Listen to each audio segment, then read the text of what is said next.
വെറുതെ പാട്ടും പാടി നടക്കുന്ന സാധുക്കളാണ് കുയിലുകൾ എന്ന് നിങ്ങൾ വിചാരിച്ചിട്ടുണ്ടെങ്കിൽ തെറ്റി. ഇവന്മാരുടെ പ്ലാനിങ് കണ്ടാൽ നമ്മുടെ നാട്ടിലെ കള്ളന്മാർ പോലും തോറ്റുപോകും. നമ്മൾ നേരത്തെ പറഞ്ഞില്ലേ, കാക്കയ്ക്ക് 7 വയസ്സുള്ള കുട്ടിയുടെ ബുദ്ധിയുണ്ടെന്ന്. എന്നിട്ടും കാക്കയ്ക്ക് സ്വന്തം കൂട്ടിലെ ഈ വലിയ ചതി മനസ്സിലാവാത്തത് എന്തുകൊണ്ട്? യഥാർത്ഥ കാക്ക കുഞ്ഞുങ്ങൾക്ക് എന്ത് സംഭവിച്ചു? ഈ ചോദ്യങ്ങൾക്കുള്ള ഉത്തരം കേട്ടാൽ ഇനി കുയിലിന്റെ പാട്ട് കേൾക്കുമ്പോൾ നിങ്ങൾക്ക് കാക്കയോട് സഹതാപം തോന്നും. കാരണം ഇത് വെറും ഒരു തമാശക്കഥയല്ല, പ്രകൃതിയിലെ ഓപ്പറേഷൻ എക്സ്ചേഞ്ച് എന്ന ക്രൂരമായ സത്യമാണ്. സിനിമയിലൊക്കെ കള്ളന്മാർ ബാങ്ക് കൊള്ളയടിക്കുന്നത് കണ്ടിട്ടില്ലേ? ഒരാൾ പോലീസിന്റെ ശ്രദ്ധ തിരിക്കും, ആ സമയം നോക്കി മറ്റേയാൾ മോഷണം നടത്തും. കൃത്യം ഇതേ ടെക്നിക്കാണ് കുയിലുകൾ ഉപയോഗിക്കുന്നത്. ആദ്യം ആൺകുയിൽ കാക്കയുടെ കൂടിന്റെ അടുത്ത് പോയി കാക്കയെ ചീത്ത വിളിച്ച് ദേഷ്യം പിടിപ്പിക്കും. ദേഷ്യം വന്ന കാക്ക അവനെ കൊത്താൻ ഓടിക്കും. കൂട് സേഫ് അല്ലാത്ത ഗ്യാപ്പിൽ പെൺകുയിൽ, അതായത് പുള്ളിക്കുയിൽ സൈലന്റായ കൂട്ടിൽ കയറി മുട്ടയിടും. വെറും സെക്കൻഡുകൾ മതി ഇതിന്. ഇവിടെയാണ് നമ്മുടെ മെയിൻ സംശയം. കാക്കയ്ക്ക് ബുദ്ധിയില്ലേ? തിരിച്ചു വരുമ്പോൾ മുട്ട മാറിയതറിയില്ലേ?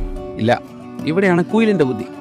കള്ളനോട്ടും ഒറിജിനൽ നോട്ടും തിരിച്ചറിയാൻ പറ്റാത്ത പോലെ കുയിലിന്റെ മുട്ടയും കാക്കയുടെ മുട്ടയും കാണാൻ ഒരേപോലെ ഇരിക്കും. പാവം കാക്കയ്ക്ക് സ്വന്തം മുട്ട തിരിച്ചറിയാൻ കഴിയില്ല. അതിലും വലിയ ക്രൂരത എന്താണെന്ന് അറിയാമോ? എണ്ണം കൃത്യമാക്കാൻ വേണ്ടി സ്വന്തം മുട്ട വെക്കുന്നതിന് മുൻപ് കാക്കയുടെ ഒരു ഒറിജിനൽ മുട്ട കുയിൽ താഴെയിട്ട് പൊട്ടിക്കും. എങ്ങനെയുണ്ട് ബുദ്ധി?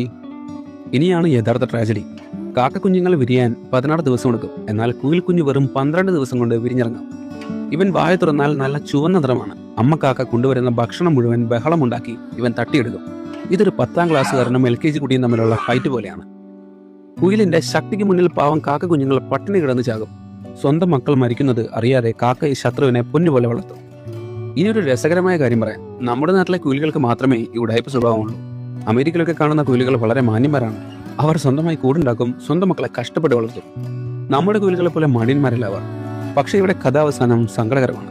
ചിറകുറയ്ക്കുമ്പോൾ ഒരു നന്ദി വാക്ക് പോലും പറയാതെ കുയിൽ കുഞ്ഞ് പറന്നു പോകും. പറ്റിക്കപ്പെട്ടുവെന്ന് പോലും അറിയാതെ ഒഴിഞ്ഞ കൂടുമായി പാവം അമ്മ കാക്ക ബാക്കിയാകും.